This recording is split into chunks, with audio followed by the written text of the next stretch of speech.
தந்தை, மகன், தூய ஆவியாரின் பெயராலே ஆமென். அன்பர்களே, இந்த கிறிஸ்தவ வாழ்வு என்பது பலன் தரக்கூடியது, வாழ்வு தரக்கூடியது. ஒரு கதை சொல்கிறேன் கேளுங்க. ஒரு ஏழை ஒருவர் மனமாகி கிறிஸ்தவராக மாறுகிறார். ஒரு படிக்காத ஒரு ஏழை மனமாறி கிறிஸ்தவராக மாறிடுறார். ஒரு நாத்திகர் ஒருவர் அவரை பார்த்து கேட்குறார், நீ ஏன் கிறிஸ்தவராக மாறின? உனக்கு இயேசுவை பற்றி முழுமையாக தெரியுமா? எனக்கு இயேசுவை பற்றி முழுமையாக தெரியாது. அவர் எந்த ஊரில் பிறந்தார் தெரியுமா? இவர் சொல்கிறாரு, எனக்கு தெரியாது. அவர் எப்படி மரித்தார்னாவது தெரியுமா? தெரியாது. அவர் பிறந்த ஊரை பற்றியாவது தெரியுமா? தெரியாதுன்றார். இப்போ இயேசுவை பற்றி எதுவுமே தெரியாமல் எதை வைத்து நீ கிறிஸ்தவன் என்று சொல்லுகிறா, எப்படி மாறினா என்று சொல்லுகிறா என்ற உடனே அவர் சொன்னாராம், ஐயா, நான் ஒரு குடிக்காரராக இருந்தேன்.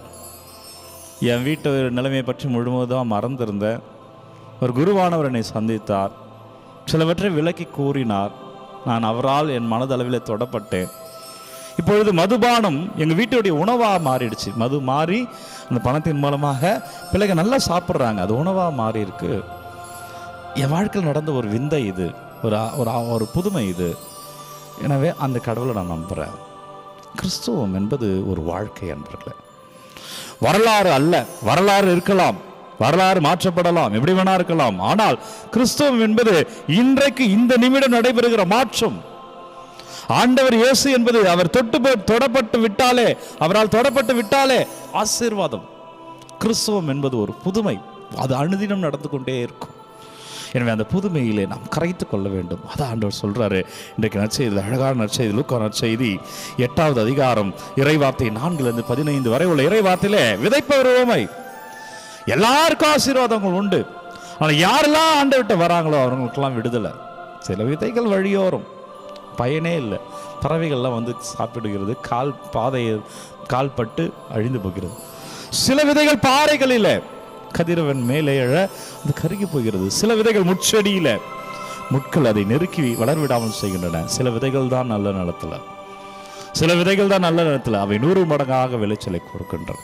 எனவே அன்பர்களே, இந்த நல்ல நிலம்தான் உங்களுடைய ஜெபம், அந்த நல்ல நிலம்தான் கடவுள், அந்த நல்ல தினம்தான் உங்களுடைய திருப்பலி, அந்த நல்ல நிலம்தான் உங்களுடைய ஜெபமாலை, அந்த நல்ல நிலம்தான் நீ அமைதியாக அமர்ந்து ஜெபிப்பது, ஒப்பு கொடுப்பது. செவி, உன் வாழ்க்கையில் அதிசயம் நடக்கும். அதான் அந்த ஏழை சொன்னான், எனக்கு இயேசு பற்றிலாம் தெரியாது, ஆனால் அவரால் என் வாழ்க்கை மாறியது, எனவே நான் அவரை பிடித்து கொண்டேன். ஆண்டவரால் இன்றைக்கு உங்கள் வாழ்க்கை மாறும். நீங்கள் எந்த நிலையை மாறணும்னு நினைக்கிறீங்களோ அதை ஆண்டவர் இன்றே மாற்றுகிறார், இப்பொழுதே மாற்றுகிறார். செபிப்போம். அப்பா, நன்றி ஆண்டவரே, என் வாழ்க்கையை மாற்றுங்க ஆண்டவரே. ஏராளமான புதுமைகளை கேட்கிறோமே அப்பா, எங்க வாழ்க்கையில புதுமைகள் நடக்கட்டும், எங்க வாழ்க்கை மாறட்டும் ஆண்டவரே. ஒப்பு கொடுங்க, செபிங்க, ஆண்டவர்கிட்ட முறையிடுங்க, ஆண்டவர்கிட்ட அறிக்கையிட்டு கேளுங்க. அப்பா, என் வாழ்க்கையை மாத்துங்க கேளுங்க. அவர் மாற்றிக்கொண்டே இருக்கிறார், அவர் ஆசீர்வதித்துக் கொண்டே இருக்கிறார். அவர் பெயரால் வல்லமை, அவர் பெயரால் ஆசீர்வாதம், அவர் பெயரால் அபிஷேகம். நன்றி ஆண்டவரே, இந்த வார்த்தைக்கு நன்றி அப்பா. இயேசு கிறிஸ்துவின் திருப்பெயரால் இன்றே உங்கள் வாழ்க்கை மாறுவதாக. வல்லமையான இயேசு கிறிஸ்துவின் பெயரால் சொல்லுகிறேன், தூய ஆவியான பெயரால் சொல்லுகிறேன், இன்றே உங்கள் வாழ்க்கை மாறுவதாக, இன்றே உங்கள் வாழ்க்கையில் நல்லது நடப்பதாக, இன்றே உங்கள் வாழ்க்கையில் ஆசீர்வாதங்களை பார்ப்பீராக. நம்புறவங்க கமெண்ட்ல ஆமேன்னு சொல்லுங்க, நம்புறவங்க கமெண்ட்ல ஆமேன்னு சொல்லுங்க. இன்றே உங்கள் வாழ்க்கையில் அபிஷேகம் நடப்பதாக.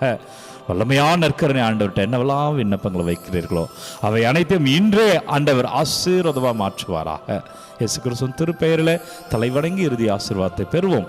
வல்லமையான நற்கருணை ஆண்டவர் நம்மை தந்தை, மகன், தூய ஆவியானவர் நம்மை நிறைவாக ஆசீர்வதிப்பாராக.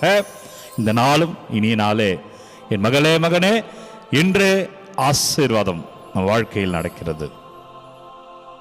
எனவே அன்பர்களே, ஒவ்வொரு நாளும் விடியற் காலை 3 மணிக்கு இந்த ஆராதனை வழங்கி கொண்டிருக்கிறேன். யாருக்கு தேவை நினைக்கிறீங்களோ அவர்களோடு பகிர்ந்து கொள்ளுங்க. நாளை தினம் ஞாயிற்றுக்கிழமை என்பதால் நாளை தினம் மட்டும் காணொலியானது இருக்காது, ஆராதனை இருக்காது.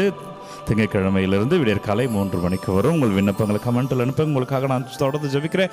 God bless you. Take care.